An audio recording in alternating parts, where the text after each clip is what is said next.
নিজের সন্তান যখন বেঈমান হয় তখন কিচ্ছু করার থাকে না। তবে সব সন্তান এক নয়। অতঃপর কি ঘটনাটি ঘটল দেখতে থাকুন।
আর শুনো, আজ থেকে তোমরা তোমার ছোট বেটার ঘর খাবা।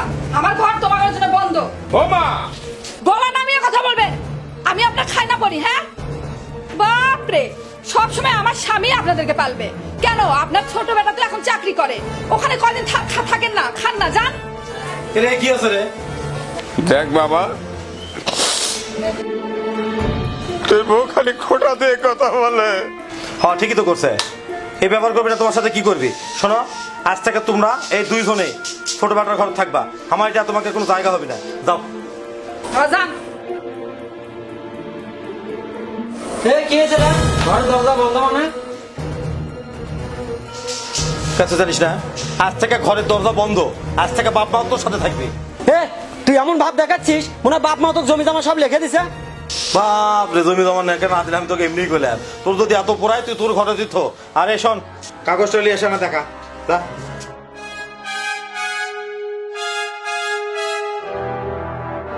দেখ করে দেখ।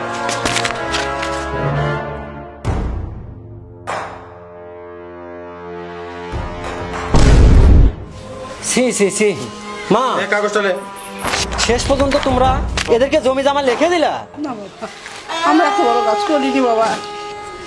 তুই বিশ্বাস কর বাবা, তুই বিশ্বাস কর।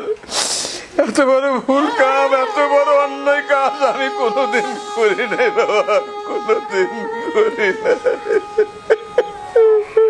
আমি বুঝতে পারছি মা, বাবা আমি বুঝতে পারছি এটা একটা প্রতারণা। আর তোমরা আজ থেকে আমার ঘরেই খাবা।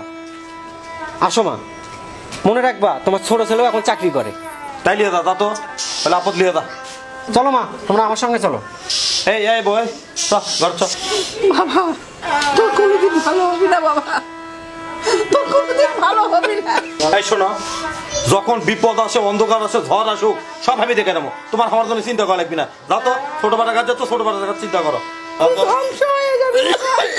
ধ্বংস আমি দেখুন, যাও।